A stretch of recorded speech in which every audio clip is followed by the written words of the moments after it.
Di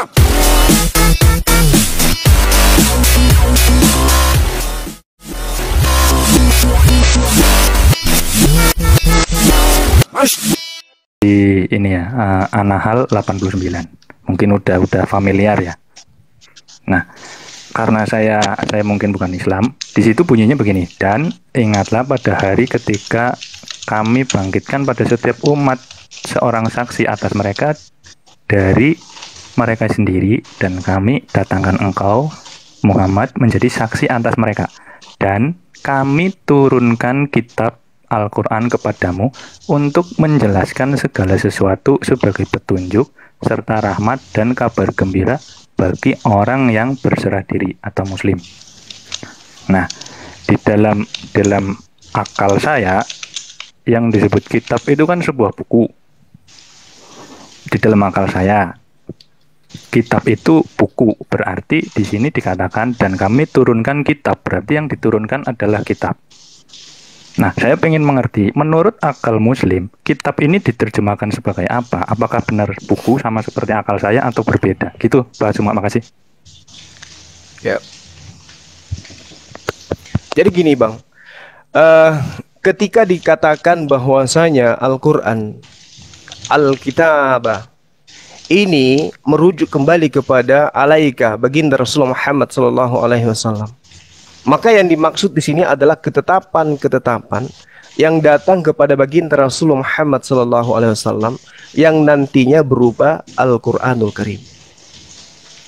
Ini Bang yang dimaksud. Makanya dikatakan bahwasanya wa nazzalna alaika, kami wahyukan, kami turunkan Al-Kitaba tibyana likulli syai, yang menjelaskan segala sesuatu. Sebagai apa kemudian penjelasan ini? Hudan, petunjuk, warahmah, dan kabar gembira, rahmat, dan kemudian wabusyra, kabar gembira kepada orang-orang yang berserah diri, lil muslimin. Jadi jelas, kitab ini artinya ketetapan, di mana ketetapan-ketetapan ini akan termaktub di dalam sebuah kitab yang nantinya disebut dengan Al-Quranul Karim. Ini jelas, Bang. Makanya kalau kita berbicara mengenai Al-Quran, ilmu ekonominya lengkap, ilmu pemerintahannya lengkap, ilmu kewarisan lengkap, ilmu tata negara ada, ilmu militernya ada, semua yang dibutuhkan oleh manusia itu lengkap di dalam Al-Quranul Karim. Makanya dikatakan sebagai kitab yang kemudian menjelaskan segala sesuatu, sebagai petunjuk, sebagai rahmat, kabar gembira bagi orang-orang yang berserah diri. Nah, ini yang perlu kami pahami. Makanya umat Islam itu selalu menjadikan segala sesuatunya itu nisbahnya itu kepada Al-Quran, kepada Al-Quranul Karim. Contoh misalnya seperti yang saya uraikan tadi, bagaimana kemudian Al-Quran mengatakan langit ini dikokohkan tanpa tiang. Lalu kemudian kitab Ayub mengatakan bahwa tiang langit itu bergoyang-goyang. Kalau itu adalah puisi, malah meruntuhkan pemahaman bahwa kitab Anda itu adalah firman Tuhan, kalam Allah. Ternyata itu adalah puisi. Oke, saya kira begitu, Bang, yang saya yang bertanya tadi. Saya juga ingin bertanya kepada Bang Juma sedikit, boleh? Iya, silakan. Dalam Al-Quran sekarang udah ada terjemahan. Apakah itu diterima mutlak untuk dipahami kita orang Indonesia? Apa itu, Bang? Yang saya tanya, apakah kitab Al-Quran yang sudah diterjemahkan kepada bahasa Indonesia baik. Itu bisa diterima di kalangan kita Indonesia? Ya, baik. Jadi gini, ini pertanyaan yang sangat menarik. Apakah terjemahan itu kemudian bisa dipakai oleh kita yang ada Indonesia? Bisa, sangat bisa. Tapi kedudukannya harus dipahami bahwa terjemahan itu adalah upaya manusia untuk mengetahui firman Tuhan. Sekali lagi saya ulang. Terjemahan itu adalah upaya yang dilakukan manusia untuk memahami, untuk mengerti, untuk kemudian mentadaburi, mengkaji isi firman Tuhan. Berarti itu bukan firman Tuhan, tetapi upaya manusia untuk memaknai, mengartikan, menerjemahkan apa yang ada di dalam firman Tuhan ini. Manusia kemudian memilih kata yang mendekati makna daripada firman Tuhan. Contoh misalnya nih, saya kasih contoh saudaraku. Misalnya di dalam ayat yang diambil oleh Pak Framing tadi. Zalikal kitabu la raiba fihi hudal lil muttaqin. Di situ tidak ada kata Al-Qur'an. Yang ada adalah ketetapan Alkitab. Tapi kenapa kemudian terjemahan mengatakan kitab Al-Quran ini tidak ada keraguan padanya, petunjuk bagi mereka yang bertakwa? Kenapa dikatakan Al-Quran?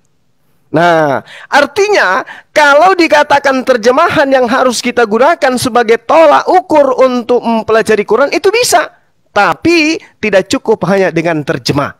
Kenapa? Terjemahannya ternyata ada kata Al-Quran. Sementara di original teksnya tidak ada kata Al-Quran. Maka untuk memahami itu, kudu dibutuhkan ilmu, disiplin ilmu yang lain. Tafsir.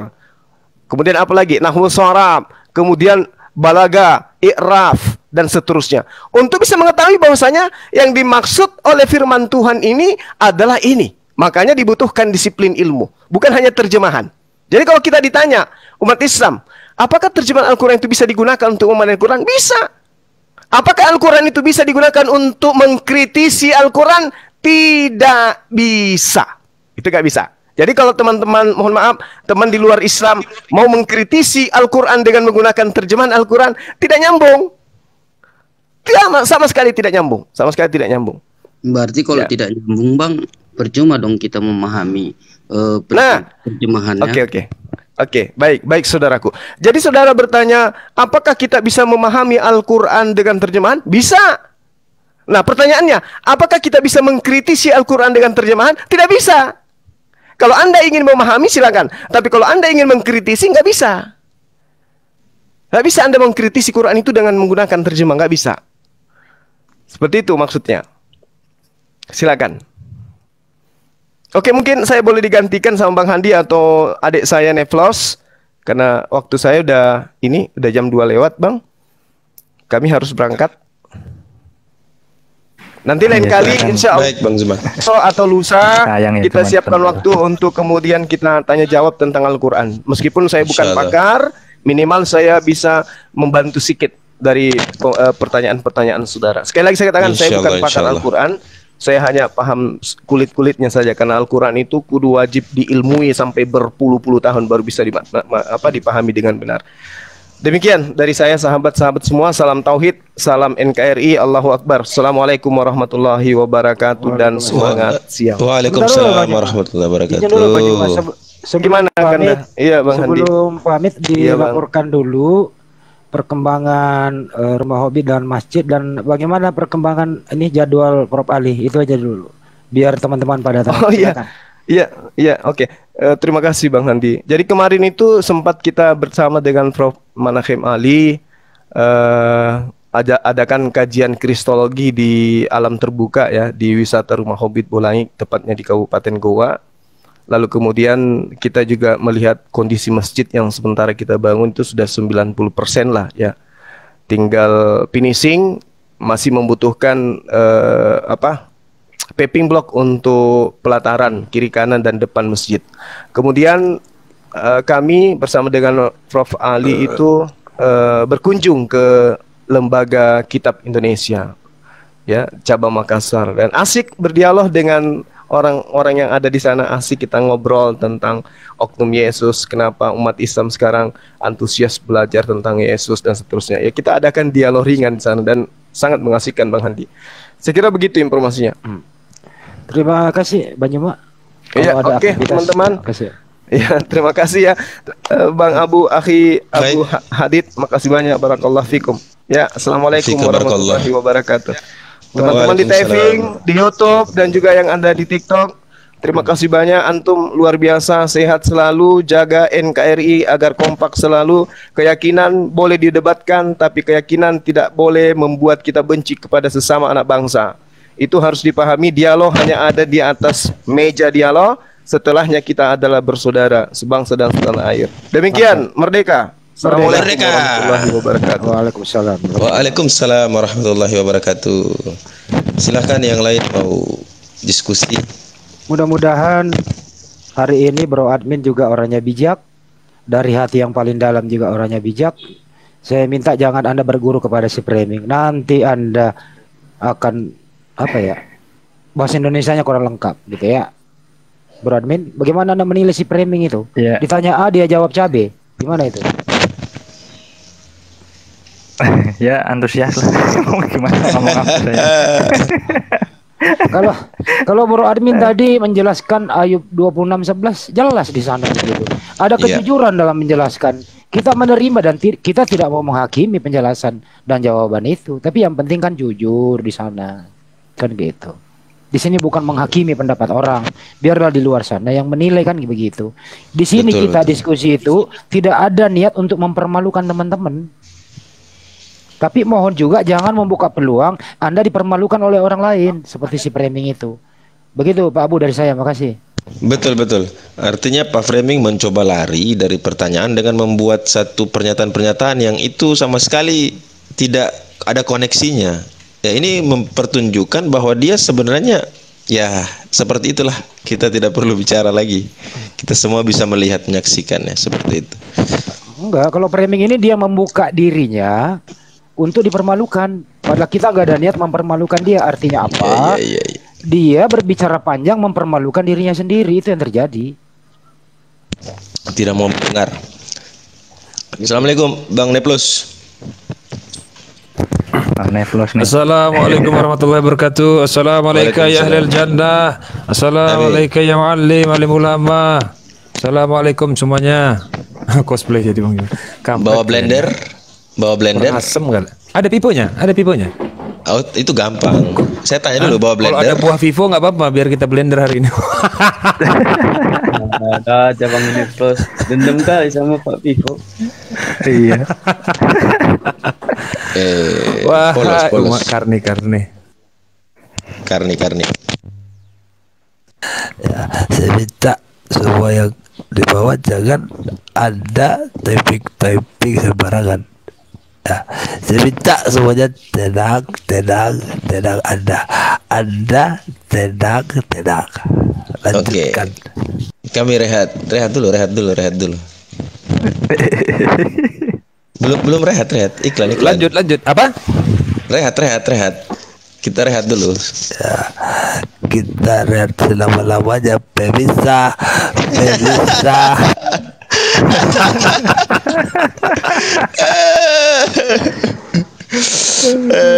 Kalau Bang Luga gimana Bang Luga? Lontong sayur. Ya. Hulu garam shock. Gimana sih? Luga. Ucok, lu udah habis sama baljebol gembol. Mirip. Ya, Luga amsyong Luga. Pak Vivo gimana? Enggak. Lanjut lah. Jadi Pak Vivo badut enggak? jadinya.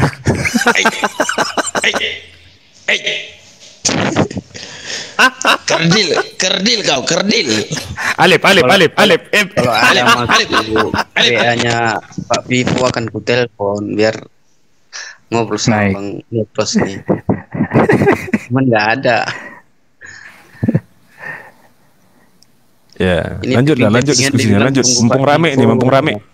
Saya panggil dia Opung. Itu. Naiklah kalian Bani Oten, tuyul. Gimana mau naik, ada dua di atas, suruh naik lagi. Ini bang. Abu ini apa? Diamitra.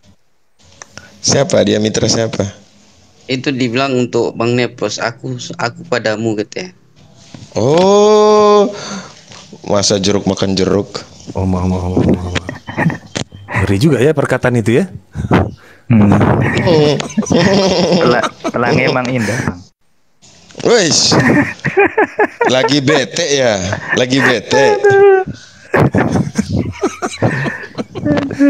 Ya, naiklah kalian Bani tuyul. Naik. Ayo diskusi sini. Tuhan orang Kristen itu ialah Yesus ya. Apa nih? Sebentar. Akhir zaman. Host dari hati diajak diskusi, mungkin mereka mau bertanya. Oh, mau tanya, silakan bertanya. Ini masih dalam keadaan di atas gitu. Jangan turun baru bertanya gitu. Saya tanya nanti beda maknanya jadinya di pening karena kan Apa tadi pula yang dijelaskan Bang pening? Juma, Quran tadi dijelaskan Bang Juma, terjemahannya itu belum tentu arti dari setiap bahasa Arab yang ada di Ya betul Al-Quran. betul Jadi saya betul bingung. betul itu. Betul, karena bahasa Indonesia tidak memiliki Tidak cukup mampu. kosakata sebagaimana yang dimiliki oleh bahasa Arab. Iya Jadi betul saya betul. bingung kan gitu. Jadi kalau saya nanti berbahasa Batak atau bahasa Nias ke Bang Juma, nah lebih bingung lagi dia kayak mana memperjemahkannya bahasa Indonesia. Bukan kayak begitu, analoginya bukan seperti itu. Karena bahasa Indonesia itu tidak cukup mampu mendeskripsikan segala sesuatu. Contoh nih, lagi-lagi belum ada sampai sekarang bisa jawab. Keterbatasan bahasa Indonesia. Naik itu ke atas, turun itu ke bawah, masuk itu ke dalam, keluar kemana? Ke Nah depan. kan diam lagi pasti. Nah itu keterbatasan bahasa Indonesia. Naik ke atas, turun ke bawah, masuk ke dalam, keluar kemana? Nah, diam lagi, bingung langsung. Bingung. Kemana-mana. Itu Keluarnya buktinya. kemana-mana. Keluarnya ke Jamban lah Bang. Nah kan ke Jamban udah kayak Yesus ini. Enggak, canda. Lanjut. Ya. Ya silakan bro, dari hati yang mungkin yang lain mau ditanyakan, keluarkanlah unek-unekmu. Kayak mana mau kutanya Bang? Nanti yang Itu kubaca loh. terjemahan Quran ini Bang, toh juga nggak bisa 100% itu menguatkan pertanyaan saya. Bukan. Tidak masalah, bertanya dari terjemahan tidak masalah, tetapi mencoba kalau menarasikan, kita- menerjemahkan dari apa, menjelaskan Kalau dari kita terjemahan itu diskusi yang di dalam kitab salah. Kekristenan, dia udah bahasa Indonesia dan itu tetap bisa dibilang 100% menguatkan pertanyaan kita untuk Berarti kepada sudah hal yang final. kita tidak Bukan ketahui. begitu, Nah, bukan begitu. Sudah final. Mendeskripsikan segala sesuatu itu tidak serta-merta menggunakan bahasa yang baku, bahasa yang formal, bahasa yang konkret, bahasa yang spesifik, tidak juga, tetapi bisa menggunakan bahasa yang metafor, analogik misalnya, atau mungkin bahasa kias, seperti itu saja, sederhana. Sederhana Lord saja. jadi Tapi, Tuhan, bisa ya Lord jadi Tapi Tuhan. Bang, tadi Bisa. saya begini loh. tadi kata Bang Kalau- Zuma. Gimana? Tadi kata Bang Zuma. Iya, saya tadi adiknya. kata Bang Gimana? Zuma kan. Hmm. Jadi bahwa wahyu Tuhan ini kan kebenarannya nyata. Cuman Betul. kalau dari sisi terjemahannya itu memang belum tentu menjelaskan arti sebenarnya kan. Makanya tadi saya tanya di contoh surat An-Nahl ayat 89 yang di situ dikatakan jadi Allah ini dan kami turunkan kitab. Allah ini menurunkan kitab dalam akal saya. Kitab ini sebuah buku. Tetapi tadi dijelaskan Bang Zuma, kitab ini katanya ketetapan-ketetapan. Apakah maksudnya buku yang berisi ketetapan? Saya juga nggak ngerti. Saya punya pertanyaan lanjutan sebenarnya, mungkin bisa dijawab juga. Kalau di situ dikatakan dan Jadi kami begini, turunkan kitab begini sebenarnya. Sebentar bang. Sekalian Jadi saya kita bertanya, jangan, Bang. jadi begini, keterbatasan. Jadi gini, kita jangan berhenti pada narasi kitab, yaitu sebuah buku yang ada tulisannya, begitu ya. Jadi perkataan itu juga bisa disebut sebagai kitab, tulisan juga bisa disebut sebagai kitab, perkataan juga bisa disebut sebagai kitab. Kalau di dalam Islam itu buku yang ada tulisannya bukan disebut sebagai kitab, tapi mushaf namanya. Itu harus ada kertasnya, harus ada tulisannya, atau mungkin harus ada tulisannya, seenggaknya dia bisa dibaca. Itu dia mushaf. Lanjut. Ya berarti beda makna ya. Berarti ketika saya memaknai secara akal saya mengatakan kitab ini buku. Berarti beda makna dengan akal yang digunakan untuk menerjemahkan arti kitab oleh Islam gitu ya.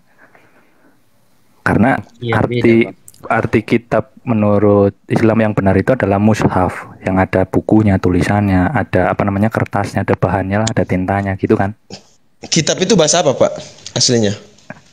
Kalau di sini saya terus terang nggak ngerti bahasa Arabnya. Saya baca bahasa Indonesianya di surat An-Nahl 89. Bunyinya dan kami turunkan kitab. Iya, saya tanya kitab itu bahasa apa? Kitab. Ya bahasa Indonesia, buku mungkin. Oh, kitab bahasa Indonesia ya. Iya. Ya ini kan terjemahan bahasa Indonesia, berarti kan ini kitab bahasa Indonesia. Selain itu sekalian Bang, saya mau tanya Bang. Selain itu kan ada hadis. Halo? Ya, silakan. Ya, selain itu kan ada hadis yang mengatakan bahwa ayat Al-Qur'an diturunkan berangsur-angsur. Artinya tidak langsung, tetapi di sini bunyinya dan kami turunkan kitab dalam kurung Al-Qur'an. Menurut hemat pengertian saya, kitab ini sudah berbentuk buku. Artinya tidak berangsur-angsur. Gitu loh lah. Yang saya mau tanyakan lebih dulu mana antara ayat dengan kitab, gitu Bang. Kalau salah ya diluruskan. Gimana gimana? Ya, kan ada hadis juga yang mengatakan bahwa ayat Al-Quran itu diturunkan secara berangsur-angsur. Tetapi di sini, di An-Nahl 89, bunyinya, terjemahnya ya, dan kami turunkan kitab. Menurut pandangan saya, kitab ini buku, berarti diturunkannya langsung. Dalam bentuk Al-Quran buku. Nah, kira-kira antara ayat dengan Quran itu duluan mana? Dia tidak bisa disebut sebagai Quran tanpa ada ayatnya. Sederhananya seperti itu. Tidak bisa disebut kitab sebelum ada ayatnya. Tanpa ada ayat, kan begitu. Ayat sekarang yang menjadi pertanyaan adalah ayat itu apa? Saya sambil bikin kopi ya. Ayat itu apa? Coba kita kelarin dulu. Ini mau pembahasan apa ya? Nalar per nalar ya. Bentar. Ayat itu apa? Ayat itu. Ayat. Ayat itu tulisan apa ya? Nah, kan? Atau kata-kata atau perkataan? Bentar. Harus dicari sih artinya ayat itu apa ya? Ayat itu apa? Yesus pernah tidak memberikan ayat. Yesus. Ayat Yesus mana ayat Yesus? Ayat Yesus. Mana dia?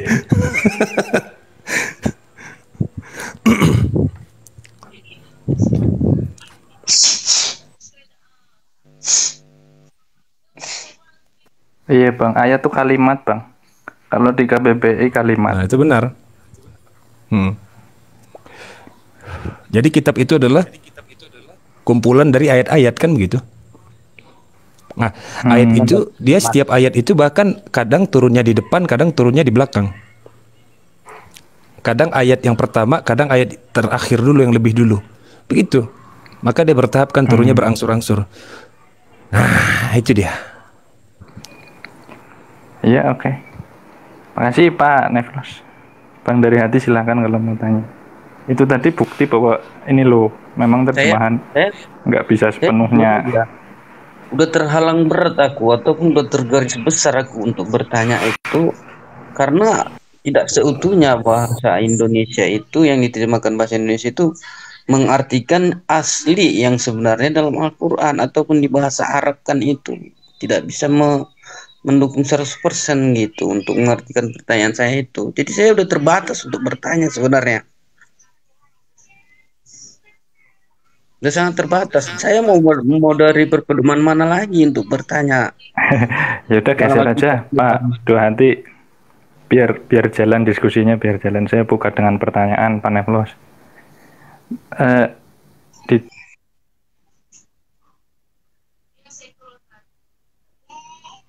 Pak Neflos, di dalam Islam Allah Subhanahu wa Ta'ala bisa nggak mengadakan perjanjian dengan manusia? Gimana? Di dalam Islam Allah Subhanahu wa Ta'ala bisa nggak mengadakan perjanjian dengan manusia? Mengatakan perjanjian maksudnya bagaimana tuh? Mengadakan perjanjian dengan manusia. Iya, bisa nggak? Tidak bisa. Kenapa? Karena karena firman Allah Ta'ala itu bukan harus disetujui atau disepakati. Bukan disetujui, tapi tidak ada kesepakatan dalam firman Allah Ta'ala itu. Allah itu tidak mungkin membuat kesepakatan yang disebut dengan perjanjian dengan makhluknya. Mustahil. Justru kalau Tuhan mengadakan perjanjian atau kesepakatan, seolah-olah kedudukan Tuhan itu justru lemah. Begitu. Lemah sekali. Jadi ketika salah satu di antara mereka, antara Tuhan dan manusia, melanggar perjanjiannya, contoh ketika Tuhan melanggar perjanjian, konsekuensinya siapa yang memberikannya? Konsekuensi kepada Tuhan. Siapa yang memberikan konsekuensi? Ada lagi Tuhan yang lebih tinggi, begitu. Kan mustahil. Begitu. Ya. Tujuan perjanjian itu dibuatkan untuk membuat satu kesepakatan, kan, yang terikat sifatnya. Nah, ikatan itu tidak boleh ada, begitu. Berarti tidak bisa ya. Nah, tidak bisa. Tidak bisa. Geser lagi pertanyaannya. Ketika ada Tuhan yang dinyatakan bahwa tidak bisa melakukan perjanjian dengan manusia, ada lagi Tuhan lain diakui sebagai Tuhan juga, dia menyatakan perjanjian dengan manusia. Kira-kira kedua Tuhan ini bisa nggak dinyatakan sebagai Tuhan yang sama? Gimana? Ada lagi Tuhan yang itu bukan Tuhan berarti? Berarti bukan Tuhan yang sama ya? Itu bukan Tuhan. Kenapa? Karena Iya, itu bukan Tuhan. Jadi begini, Tuhan itu yang paling. Jadi begini, syarat untuk menjadi Tuhan itu ada beberapa ya. Tapi saya mau pakai 2 syarat saja. Syarat untuk menjadi Tuhan sehingga dia bisa disebut sebagai Tuhan. Ya, pertama adalah dia Maha Pencipta. Artinya dia bisa menciptakan sesuatu dari ketiadaan. Itu syarat yang pertama. Syarat yang kedua, dia tidak bergantung terhadap apapun. Itu syarat. Kalau 2 syarat itu bisa dipenuhi, maka dia boleh dikatakan sebagai Tuhan. Begitu. Nah, itu dia. Jadi mau apapun itu, Tuhan melakukan segala sesuatu yang mengindikasikan bahwa dia bergantung kepada makhluknya, itu bukan Tuhan, batal Tuhan di situ. Jadi misalnya bicara soal Yesus ya, ini kita logika saja, bicara soal Yesus sebagai Tuhan. Jangankan bicara soal ketergantungan Yesus untuk penggenapan ya, penggenapan misalnya atau penebusan. Yesus bernafas dengan membutuhkan oksigen, itu bentuk ketergantungan Tuhan. Wah, itu kan bahaya sekali, batal dia. Kan gitu. Maka diadakanlah istilah yang namanya new nature. New nature itu bahwa sisi kemanusiaan Yesus itu sudah bersatu dengan sisi keilahiannya. Nah, itu bentuk pemaksaan justru. Syarat-syarat itu tidak boleh dibatalkan. Justru syarat-syarat itu harus dipenuhi sehingga dia berbeda dengan makhluknya, karena ini bicara soal transcendental. Transcendence itu adalah beyond of everything. Dia melampaui segala sesuatu. Kalau dia dilemahkan, maka indikasinya bukan dia Tuhan, tetapi dia hanya memiliki nilai-nilai ketuhanan. Nah, kalau Yesus memiliki nilai-nilai ketuhanan, saya sepakat 1.000.000%, dan semua umat Islam saya yakin harus mengiyakan dan mengaminkan itu, bahwa Yesus memiliki nilai-nilai keilahian sebagaimana nabi-nabi sebelumnya. Selesai, kelas sampai di situ. Sudah, tamat. Tuyul, naiklah tuyul yang di bawah. Assalamualaikum warahmatullahi wabarakatuh, Bang Neflos, Bang Andi, Bang Abu Adit. Wah, ada Bro Admin nih baru masuk. Waalaikumsalam warahmatullahi wabarakatuh. Waduh, Mas Rizky. Udah lama-lama kita nggak ngobrol-ngobrol, Bang. Iya nih. Ada yang perlu saya bantah, Bang Mandar terus ya. Ada yang perlu saya bantah, Bang Bro Admin? Oh, salah ya. Iya. Bantah Bang Neflos. Tolong bantah Bang Neflos, Bang.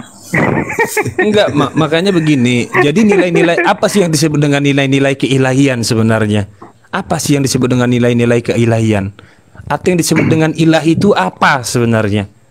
Maka ada istilah yang kalau dalam bahasa Inggris itu ada istilah divine, ada istilah eternal, ada istilah infinite, ada istilah unlimited. Ada lagi istilah, banyak lagi lah ya. Kalau dalam filsafat itu ada istilah disebut sebagai the ultimate truth. Ada lagi yang disebut sebagai causa prima.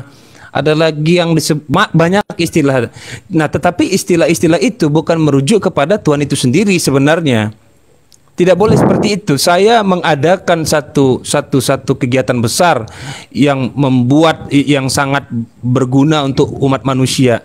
Nah, yang pertanyaan saya adalah yang harus disembah adalah perbuatan saya atau saya sebenarnya. Sederhananya seperti itu. Nah, kuasa ilahi itu adalah perbuatan Tuhan. Yang disembah itu bukanlah perbuatannya, tapi Tuhan yang harus disembah. Karena perbuatan itu tidak bisa berbuat apa-apa tanpa ada tanpa ada Tuhannya. Kan gitu. Nah, celakanya adalah saya yakin Yesus ini adalah perbuatan Tuhan. Yesus ini perbuatan Tuhan. Percayalah saudara-saudari, Yesus ini adalah perbuatan Tuhan. Al-Quran itu adalah perbuatan Tuhan. Nabi itu adalah perbuatan Tuhan. Segala sesuatu yang kita saksikan, yang kita amati itu adalah perbuatan Tuhan. Lantas apakah kita harus menyembah perbuatannya? Tidak. Yang kita sembah adalah Tuhannya. Nanti Tuhan tersinggung. Sia-sia dong gua berbuat. Assalamualaikum warahmatullahi wabarakatuh. Waalaikumsalam warahmatullahi wabarakatuh. Saya mau tambah sedikit untuk Bro admin TikTok itu ke agama Kristen ya. Iya, Pak. Oke. Brother admin TikTok, di dalam Al-Quran bahasa Arabi ada 2 istilah yang istilahi maini means the meaning is istilahi maini and the lughwi maini. Misalnya di dalam Al-Quran Allah kasih info azwaje mutaharat itu seperti ummi ya, seperti madar ya. Tapi the definisi untuk madar yang wanita sudah lahir anak dari perut 9 bulan atau 10 bulan sudah kasih susu dari breast ya. Razat di dalam 2 tahun atau sampai 2 tahun. Oke? Tapi waktu di sana ada yang huruf Ummahatul Mukminin, artinya ibu, itu bukan artinya ibu asli. Artinya itu di sana batore tazim, untuk hormat. Ya, itu saya kasih contoh. Yang di dalam Al-Quran yang ada, yang Allah janji untuk manusia, untuk waktu, yang Allah janji untuk manusia, itu bukan literal meaning, ya, itu metaphoric. Mengerti, brother?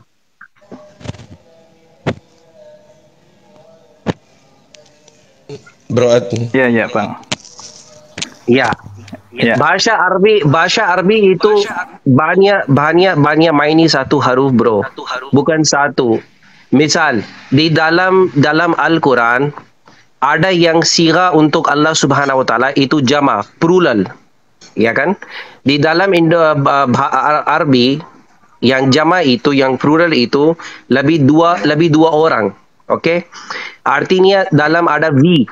Itu bukan vi, artinya bukan plural, itu bator tazim, bator untuk hormat, ya.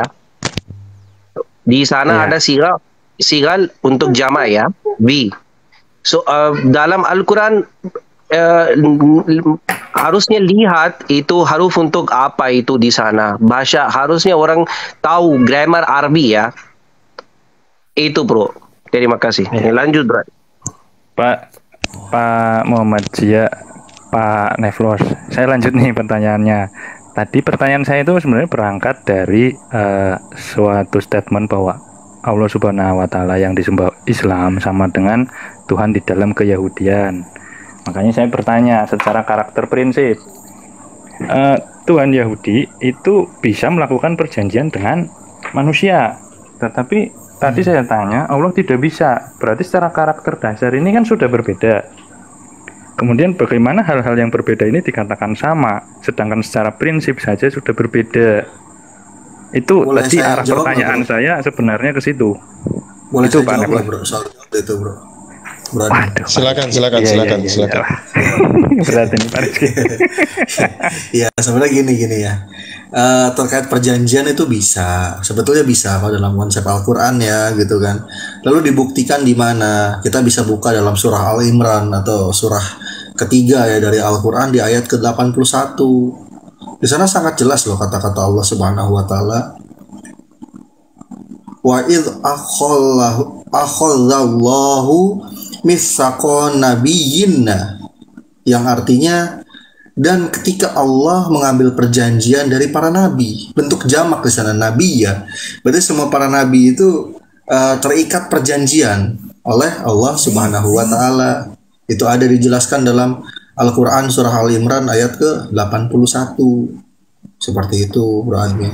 Oh ya, lah pertanyaannya Pak Rizky, Nabi ini manusia apa bukan? Soalnya tadi saya tanya katanya nggak bisa. Sebenarnya sih yang jawaban Bang Neflos itu karena menggunakan sudut pandang ini, ya, sudut pandang filsafat gitu loh. Nah, mungkin saya akan sedikit korelasikan antara pendapat tadi Bang Neflos dengan pendapat saya. Kalau saya lebih merujuk kepada apa yang tercatat gitu kan di Al-Quran secara tekstualnya. Tadi ayatnya juga dalilnya udah saya sebutkan. Nah, yang dimaksud manusia di sini yang konteksnya nggak bisa, itu konteksnya manusia biasa. Tapi nabi, ya, kalau disebut manusia, ya dia manusia.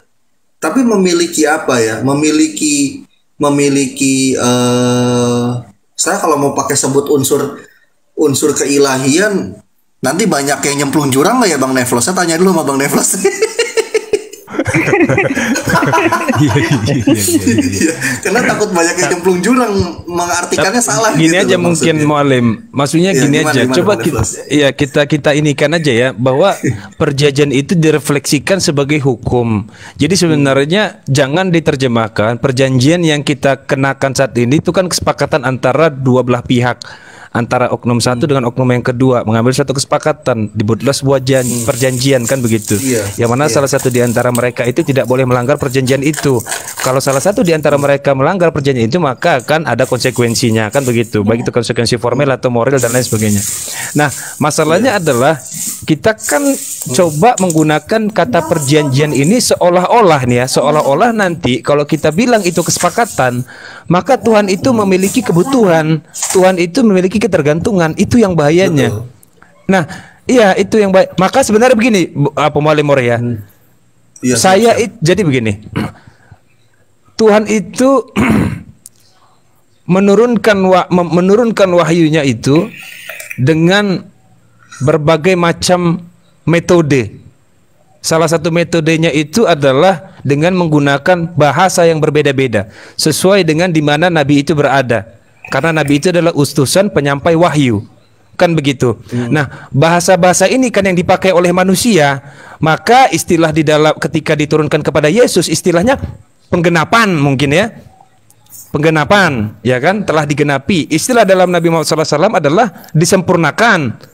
Ya kan, atau sempurna, kan begitu. Nah, istilah-istilah ini kita nggak boleh, intinya begini, batasan etisnya adalah kita tidak boleh menjadikan istilah ini seolah-olah membuat Tuhan itu menjadi lemah justru. Nah itu yang bahayanya, kacau sekali itu nanti. Terlepas nanti istilahnya itu berbagai macam jenis ya. Misalnya begini, Allah bertangan, ada istilah begitu. Kalau kita artikan bahwa definisi tangan itu seperti yang kita pakai saat ini, itu kan celaka sekali. Kan begitu ya. Nah, kalau tadi sebenarnya Pak Framing, dia mau berlaku jujur bahwa ada tiang langit, itu sebenarnya bahasa kias saja. Bahasa kias sebenarnya. Kalau Pak Framing mau jujur, ya kan? Nah, bagaimana dengan misalnya di dalam Islam ada tiang ars? Apakah ars itu bertiang memang? Di mana malaikat itu, para malaikat menjunjung tiang itu menggunakan kepala mereka. Nah, ini juga bahasa kias. Nah, kebetulan karena karena alat komunikasi kita itu adalah bahasa, ya kan? Bahasa untuk bisa berkomunikasi, ya maka ya itulah. Tapi tidak boleh bahasa itu dijadikan alat untuk mendeskripsikan Tuhan yang sebenarnya, nggak boleh. Gini aja, ini kalau kita perhatikan, mau Tuhan di agama Hindu, Buddha, Kristen, Islam, Yahudi, Tuhannya kalau mau kita pakai bahasa yang ini ya, frontal misalnya, kenapa Tuhannya rata-rata main petak umpet semua nih? Kenapa Tuhannya rata-rata sembunyi-sembunyi semua ini? Kenapa Tuhannya itu menampakkan dirinya itu cuma temporary sifatnya, sementara, nggak selamanya. Maksudnya apa ini main sembunyi-sembunyi, main petak umpet? Tuhan itu punya karakter dia. Kalau sejak awal dia mau menunjukkan diri, harus kelihatan dari awal sampai akhir, sampai manusia itu tidak ada. Nah, manusia ini yang menerjemahkan akhirnya kan, bahwa itu Tuhan, itu Tuhan, itu Tuhan. Padahal itu bukan Tuhan yang sebenarnya. Itu hanya kebesarannya saja, itu hanya kekuasaannya saja, itu hanya tanda-tandanya saja, tanda-tanda ketuhanan namanya. Kan begitu. Nah, Tuhan ini menurunkan wahyu untuk memberikan jembatan supaya kita bisa menyembah Dia. Itu intinya dia, menyembah Dia. Nah, bentuk sesembahan itu berbeda-beda. Misalnya dalam Kristen begitu, dalam Islam begini, dalam Hindu begini, dalam Buddha begini. Kan begitu dia, sederhananya seperti itu. Bang Neflos, nah yang kita kejauhan Bang Neflos, nanti nabraknya ke deisme Bang Neflos. Nanti nabraknya ke deisme nanti, jangan berlebihan. Nabraknya ke deisme nantinya dia. Kalau udah bawa-bawa ke sana arahnya. Soalnya ini yang nonton banyak ini kan, masalahnya salah nangkep repot ini, kita main-main di pinggir jurang nih. Janganlah. Nah, jadi gini, yang dimaksud perjanjian di sana gitu loh konteksnya, ini Mas Bro Admin. Perjanjian di sana itu bukan jenisnya seperti kesepakatan gitu loh maksudnya. Sebenarnya nyambung apa yang tadi saya jelaskan dalam surah Ali Imran ya ayat 81 dengan apa yang disampaikan dengan Bang Neflos, ini nyambung. Bang Neflos menitik beratkan bahwa tidak adanya kesepakatan dan perjanjian itu jenisnya nggak selalu kesepakatan. Contoh kayak gini. Misalkan saya bikin perjanjian misalkan kerja bersama, kesepahaman nih. Saya misalkan dengan Bang Neflos, nanti Bang Neflos ketika kita sudah dapat keuntungan sekian, kita bagi dua nih ya, karena kita modalnya seteng-seteng nih. Bang Neflos dapat 50, saya dapat 50, setuju nggak Bang Neflos? Iya saya setuju gitu kan. Nah, itu perjanjian kesepakatan yang seperti itu jenisnya. Tapi ada juga perjanjian yang sifatnya itu bukan kesepakatan gitu loh. Contohnya misalkan kayak gini, saya ngomong nih sama anak saya gitu kan, sama anak saya, Akifa, jangan nakal ya. Besok nggak boleh kamu kayak gitu lagi. Iya Bi, janji. Nah itu kan bukan kesepakatan tuh kayak gitu, karena saya nggak terikat kesepakatan dengan anak saya Seperti itu. Jadi janji itu ada dua jenis. Nah, yang dimaksud Bang Neflos ini perjanjian bukan yang jenisnya kesepakatan. Seperti itu, Bro Admin. Lalu yang kedua tadi soal berbicara soal ayat ya. Ayat itu apa? Nah, ayat di dalam logo Arabiyah ya, secara harfiah, ayat itu artinya tanda sebetulnya. Secara harfiah, namun mengalami pemaknaan lain, mengalami pengembangan makna, yaitu semantik istilahnya kalau dalam ilmu bahasa.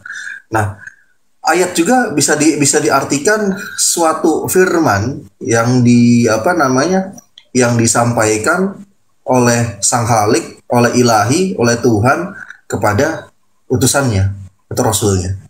Nah, akan tetapi secara harfiah, kalau kita berbicara menurut harfiah secara leksikografi bahasa Arab atau logo Arabiyah, ayat itu atau ayah itu artinya adalah tanda. Artinya. Jadi ada banyak makna. Makanya saya waktu dari dulu di Zoom ya, saya kenal sama Bro Admin. Bro Admin itu harusnya punya kamus bahasa Arab gitu loh. Karena saya yakin Bro Admin ini orang yang sangat orang yang sangat objektif gitu dalam mencermati sesuatu gitu kan. Makanya ada bagusnya belajar bahasa Arab. Nah, lalu kalau misalkan ada yang mengatakan bahwa bukan ayat si Reski sok tahu gitu. Emang Al-Quran menjelaskan seperti itu. Nah, ini bisa juga saya jelaskan gitu kan. Kita coba buka dalam surah Yasin ayat 37.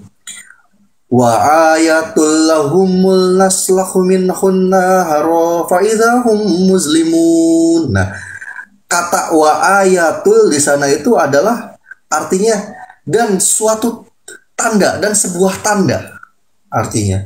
Nah, ayatul di sana, ayah di sana, kata akar katanya kan ayah, itu diartikan tanda gitu secara harfiah. Lalu ketika arti kitab ya, kitab sendiri itu bukan bahasa Indonesia, karena kalau kitab diartikan bahasa Indonesia nanti tanya akar katanya apa dalam bahasa Indonesia, keder, karena itu kata serapan bukan kata asli dalam bahasa Indonesia. Dan kitab sendiri juga sama mengalami semantik.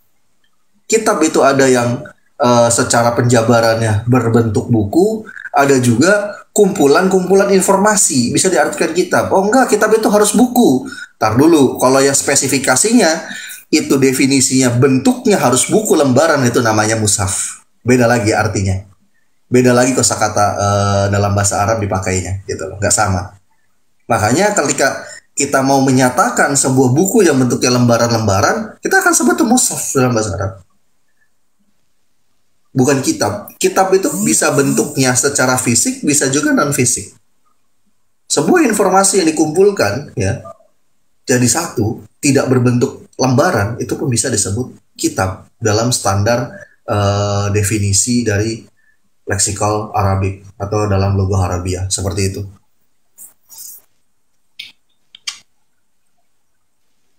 Lah, mana Bro Admin ya? Kok hilang? Mungkin sholat. Iya, lagi merenung iya. Sepertinya lagi Abu merenung. Hadid itu sholat itu.